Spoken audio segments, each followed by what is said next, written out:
Every team, every topic, everywhere. This is Believe.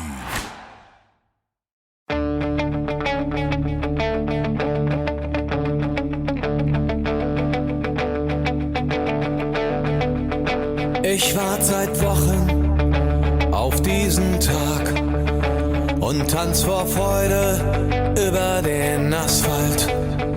Als wär's ein Rhythmus, als gäb's ein Lied, das mich immer weiter durch die Straßen zieht. Komm dir entgegen. Hello and welcome to Gegenpressing, the Bundesliga podcast. And yes, this is our midweek special, Stefan. How's it going? Stefan Bienkowski joining me as always. I'm doing very, very well. The football's back. We can talk about things that aren't just transfer stories for a change, although this episode might be a lot about that. But I was just about to say. It's kind of our job, I guess. But it's going very, very well. How are you? Yeah, good. Mostly recovered from my battle with the Rona. Feeling pretty good, ready to get out of my self-imposed quarantine. But, thankfully there has been a lot going on to keep me entertained, including some transfers, a lot of football. Oh, man, I watched so much football on television this weekend, Stefan. It was incredible. So that kept me nice and entertained.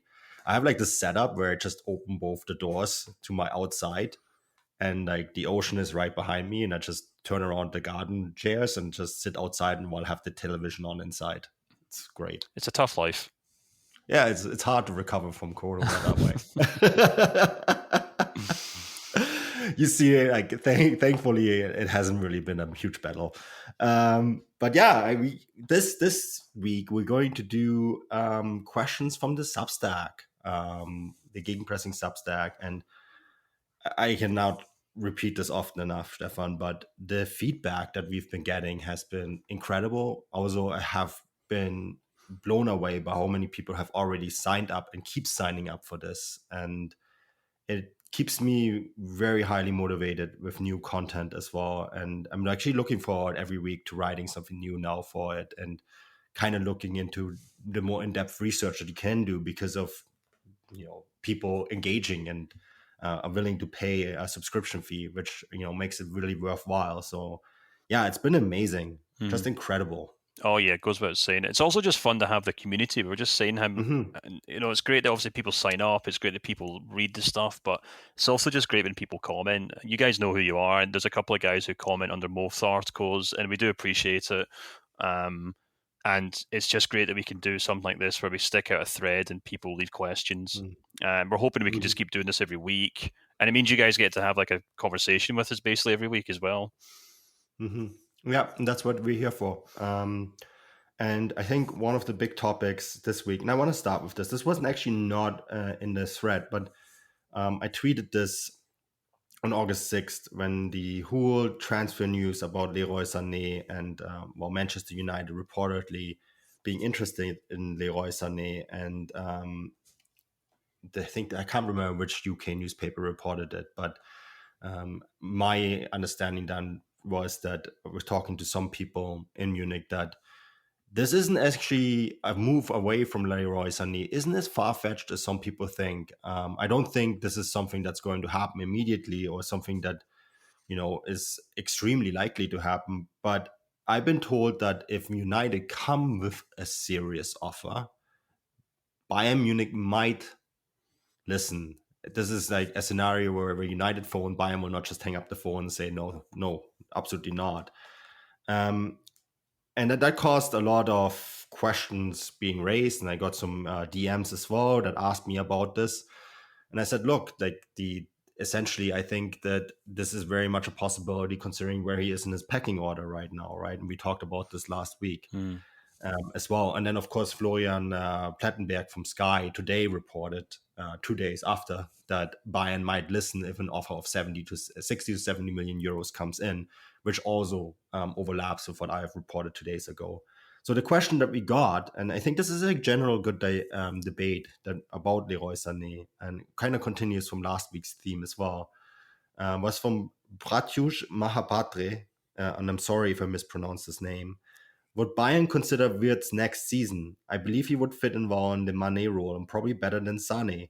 They could probably sell Sane and use some of the proceeds on the Wirtz transfer. At least that will help with the wages. I mean, Stefan, one of the big issues with the Sane signing has been that it has kind of caused Bayern some issues with the wage bill. They mostly fixed it, I think, but it was an issue for a while. And I guess the question here really is, if someone comes in with 60 or 70 million euros, do you take that money in order to have the funds to sign someone like Wirtz?